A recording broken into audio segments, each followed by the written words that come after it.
Et retour à l'actualité à présent, nous nous dirigeons vers une catastrophe mondiale. Cette phrase inquiétante prononcée par le secrétaire général de l'ONU, Antonio Guterres, dans un message vidéo posté il y a une dizaine de jours, donne le ton de la COP27, conférence sur le climat qui se tient depuis ce lundi et jusqu'au 18 novembre à Sharm el-Sheikh en Égypte. Alors, si l'alerte sur le dérèglement climatique est sonnée depuis très longtemps, elle a désormais laissé place à des impacts négatifs concrets, désormais vécus au quotidien par les citoyens d'un très grand nombre de pays dans le monde.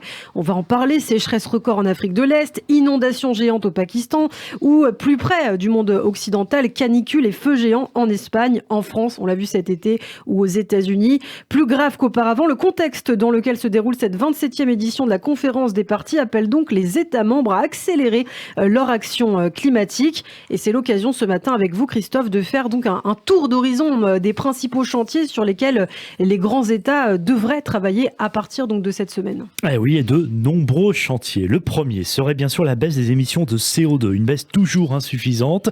L'objectif de plus 1,5 degré sous respirateur artificiel, c'était déjà l'alerte lancée le 27 octobre dernier par le patron des Nations Unies.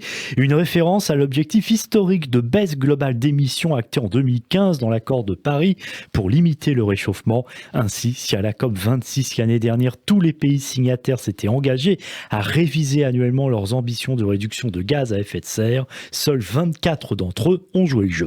Et oui, triste constat, même si globalement les plans climat des États-Unis, de l'Europe ou encore du Japon donnaient un bon signal, mais ce n'est pas suffisant. Et donc oui, d'après les experts, les observateurs, ces promesses laissent actuellement la planète sur une trajectoire d'un réchauffement de 2,5 degrés Celsius à 2,6 d'ici 2030, un horizon catastrophique que la COP27 est censée corriger.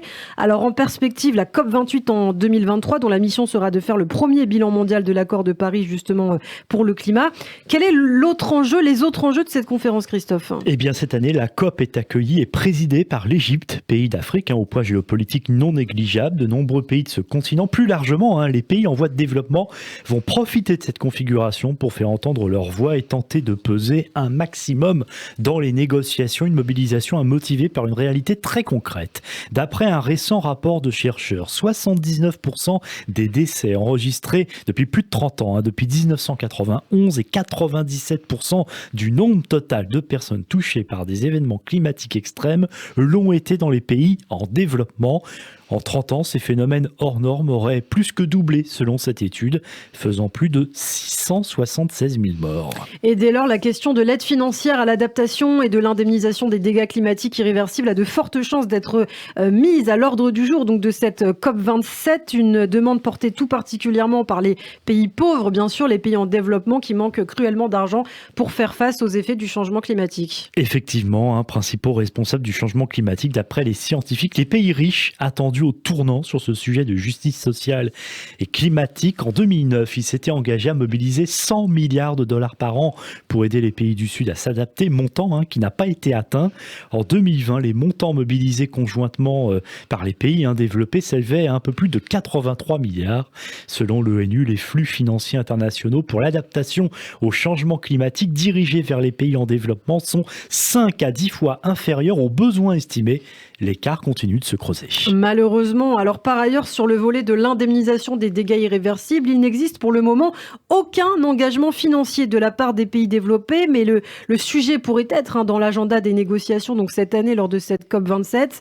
Enfin, le monde de la finance aussi est attendu au tournant. C'était déjà quelque chose qui était à l'ordre du jour l'an dernier, en 2021. Oui, exactement. On se souvient du lancement de l'initiative Glasgow Financial Alliance for Net Zero, qui avait été un temps fort de la COP26 en 2021. En fait, il s'agit d'une alliance inédite supervisée par les Nations Unies, 550 institutions financières, qu'il s'agisse de banques, d'assureurs ou de fonds d'investissement. Une alliance qui engage ses membres à diviser par 2 leur émission d'ici 2030 et contribuer aux objectifs d'arrêt de l'expansion des énergies fossiles. Cette coalition est aussi censée mobiliser une force de frappe financière conséquente pour des solutions en faveur de la préservation de la planète. Malheureusement, un an donc après son lancement, moment, les experts de la finance climat ne constatent pas d'avancée significative de la part de cette alliance. Certains membres de la coalition, notamment des banques privées américaines, ont même menacé d'en sortir sous la pression de certains de leurs actionnaires favorables au financement des énergies fossiles. Et la non-présence à la COP27 de certains grands dirigeants financiers comme Larry Fink, PDG de BlackRock, ou Jane Fraser, dirigeant de Citigroup, ne fait bien sûr que renforcer ces critiques et la mobilisation des organisations qui luttent contre le réchauffement climatique.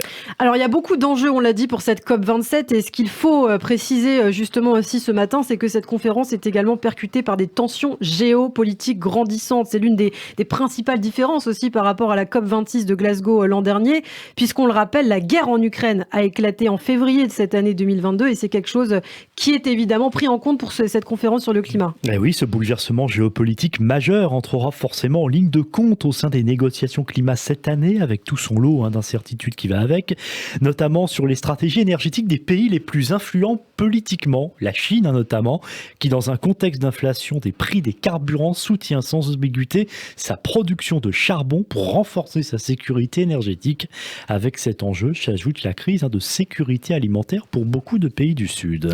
Le monde ne peut pas attendre. C'est ainsi le cri d'alarme d'Antonio Guterres avant la COP27. C'était la semaine dernière. En conclusion, 189 millions de personnes sont touchées par des événements météorologiques extrêmes dans les pays en développement. C'est ce que dit en tout cas l'organisation Oxfam. Le Tchad est le pays le plus vulnérable et le moins préparé au monde au changement climatique. Le Niger est 7e, le Mali 13e, le Burkina Faso 24e.